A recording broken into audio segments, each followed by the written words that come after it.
what's the business case?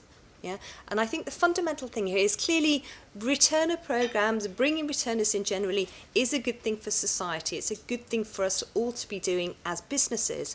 However, that's not what we lead with. This isn't some CSR initiative. It's actually the reason that organisations do it, the reason that it's taken off so fast and it's being so successful is that it's really good for your business.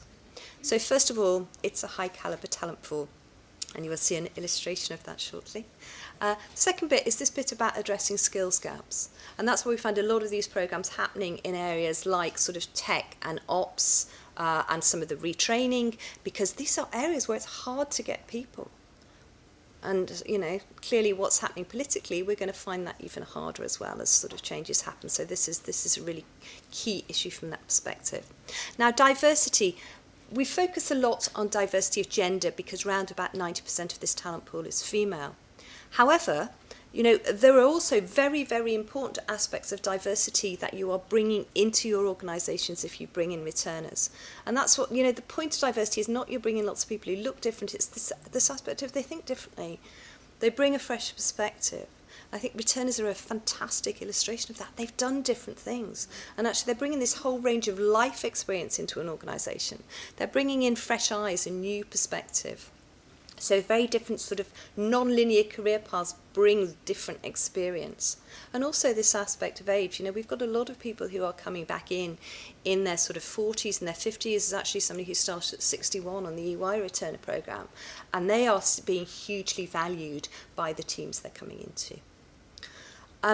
Gender pay gap, clearly, you know, goes without saying. You know, you can do a huge amount to be bring women in at lower levels. We all know how important that is. But actually, in the short term, that negatively impacts your gender pay gap. What we're doing here is we're bringing people in at higher levels, and what you want to be doing is you want to be bringing them in at the right level of pay. Yeah, and that's something really important to consider. This isn't about bringing people in at a much lower level and expecting them to work their way back up. And that's something that you do need to sort of target and think about within your organisation. Now, there are people coming back in maybe who've been out of a tech job for 15 years. They recognise that there might be some stepping stones they need to get back up to the level they were at before. But you need to think about that. Whereas for some people who are going back into, you know, the same fields, maybe where there's less upskilling required, they just need to get back in there, you know, they should be coming back in at the same level. Some people have actually got a promotion when they've come back in, and a lot of people have got promotion within the first few years when they've come back into organisations. The other thing that we find, and we mentioned this aspect of retention of other people, you know, particularly women within the organisation, but also people who want a different sort of career path. There is something very attractive here to other candidates in the market as well as to your existing employees about saying we are going to think about diversity, we are going to value different experience, and we're going to facilitate different career paths as an organisation. Yeah. We also find that a lot of organisations who go out there and they talk about their returner programmes gives you an opportunity to talk about your culture, it gives you an opportunity to talk about things like flexible working. I mean, I think within the sector there is a huge amount that the profile could definitely be raised in terms of what you are doing with it as firms that people don't know about there in the market. So it is very much an opportunity to do that. And then we find that organisations get more women applying generally. Yeah, so something to think about there. Cost-effective recruitment.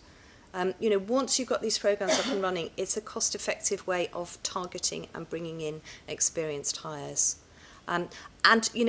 Critically here, and I've put this at the bottom, but actually it's a really important thing to think about. This challenge that I mentioned right up front about the bias against people without recent experience, about being put in the risky hire pool. If you do a returnship, and the reason we found it, that has been the more popular way, you get this sense that there is a bit of a trial period here. And it's quite different in terms of structure from saying, well, we've got a probationary period, because nobody wants to fail somebody after a probationary period.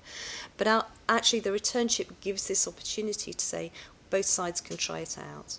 But what we have found that's really encouraging is that the majority of people in the vast majority of returner programmes do go through into ongoing roles.